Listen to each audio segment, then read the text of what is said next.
दोस्तों आज इंडिया में हर तीसरा ब्रांडेड चश्मा लेंसकार्ट बेच रहा है। लेकिन इस कंपनी के आने के पहले ये एक ऐसी इंडस्ट्री थी जहां सालों तक होलसेलर, फिर डिस्ट्रीब्यूटर्स और उसके बाद लोकल दुकानदारों की हाई पेमेंट वाली मोनोपोली चला करती थी।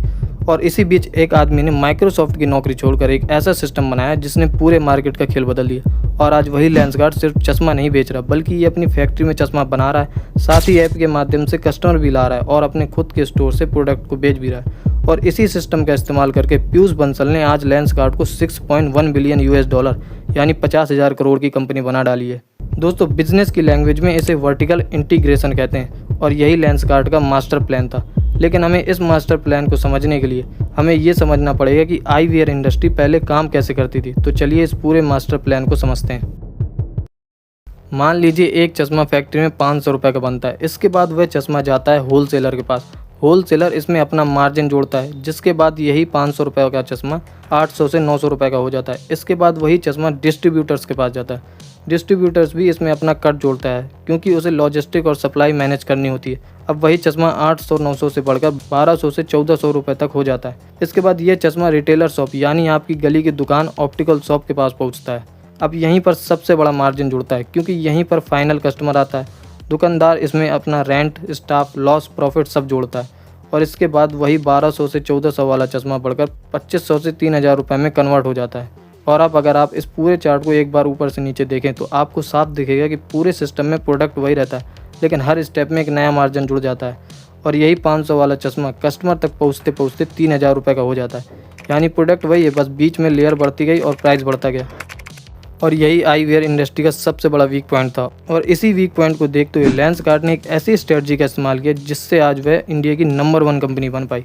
उन्होंने सोचा कि अगर हम बीच के सारे लोगों को हटा दें और खुद चश्मे को डिज़ाइन करें, मतलब खुद मैन्युफैक्चरिंग करें, खुद वेबसाइट बनाएं और खुद का स्टोर खोलकर खुद के स्टोर पर बेचें, तो पूरी सप्लाई चेन एक ही कंपनी के कंट्रोल में रहेगी। और इन्हीं सब पॉइंट को ध्यान में रखकर उन्होंने राजस्थान की भिवाड़ी में अपनी ऑटोमेटेड फैक्ट्री लगाई।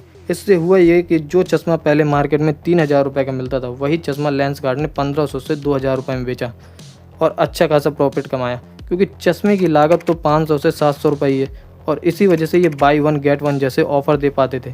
और लोकल दुकानदार ये ऑफ़र इसलिए नहीं दे सकते थे क्योंकि वो खुद चश्मे को बनाते नहीं, बल्कि ऑलरेडी हाई प्राइस में एक डिस्ट्रीब्यूटर से खरीदते थे। लेकिन असली खेल तो यहाँ से शुरू होता है। देखो लेंसकार्ट पैसा कमाने के लिए 2 स्ट्रेटजी का इस्तेमाल करता है। पहला है ऑनलाइन और दूसरा है ऑफलाइन। लेकिन मज़ेदार बात यह है कि दोनों का काम अलग अलग है। देखो जैसे ऑनलाइन का काम सिर्फ कस्टमर को किसी भी तरह कंपनी में लाना है, जैसे app, website, 3D try on, home eye checkup and aids के माध्यम से। देखो इस पूरे चैन को इस तरह समझिए। देखिए लेंसकार्ट अपने एड्स इंस्टाग्राम, यूट्यूब, गूगल और टीवी इन सब प्लेटफॉर्म पर चलाता है। इससे होता यह है कि जिन लोगों को लेंसकार्ट के बारे में नहीं पता वो इन एड्स को देखते हैं, जिससे उन्हें लेंसकार्ट कंपनी के बारे में पता चल जाता है। अब जब आप एड्स देखोगे तो आप वेबसाइट पर जाओगे और चश्मे का फ्रेम देखोगे और फिर आप ऐप डाउनलोड करोगे और उसमें अपना कैमरा खोलकर 3D ट्राई करोगे। उसके बाद अगर आपको ये सब पसंद आया तो फिर आप होम आई चेकअप बुक करोगे। मतलब ऑनलाइन का सिर्फ एक ही काम है, किसी भी तरह कस्टमर को अपनी कंपनी में ले आना। लेकिन लेंसकार्ट पैसा कमाता है अपनी ऑफलाइन स्टोर पर।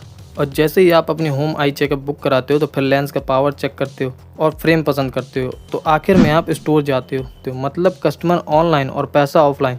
और जब किसी कंपनी के पास ये दोनों चीज़ें होती हैं, कस्टमर भी और स्टोर भी, तो उस कंपनी को बढ़ने से कोई नहीं रोक सकता। और यही हाइब्रिड मॉडल लेंसकार्ट को बाकी सभी ऑप्टिकल दुकानों से अलग बनाता है। और इसी स्ट्रेटजी का इस्तेमाल करके लेंसकार्ट का रेवेन्यू FY23 में 3788 करोड़ रुपये था, जो FY25 में बढ़कर 6600 करोड़ के ऊपर तक पहुँच गया।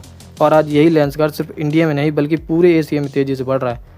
लेंसकार्ट ने 30 जून 2022 को जापान की प्रमुख आईवीआर कंपनी ऑनडेज को लगभग 400 मिलियन यूएस डॉलर यानी 3100 करोड़ रुपए में खरीद लिया। और इसी मूव के साथ आज लेंसकार्ट पूरे एशिया में आईवीआर इंडस्ट्री को धीरे धीरे कंट्रोल कर रहा है। और यही असली गेम है, लेंसकार्ट का कस्टमर को कंट्रोल करना। क्योंकि लेंसकार्ट सिर्फ चश्मा नहीं बेच रहा, बल्कि वो पूरा इकोसिस्टम बना रहा है।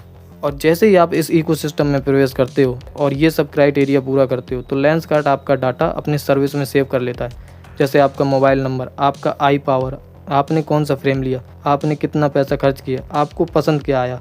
मतलब अब कंपनी आपको आपसे ज़्यादा जानती है। और जैसे ही आप इकोसिस्टम में फंस जाते हैं तो कंपनी आपको रीटारगेटिंग करती है। जैसे कि आपके 6 महीने बीत जाते हैं तो कंपनी आपके फ़ोन में मैसेज करती है कि सर 6 महीने बीत गए हैं और आप अपना आंखों का पावर चेक करा लीजिए, कहीं आपकी आंखों का पावर घट या बढ़ तो नहीं गया।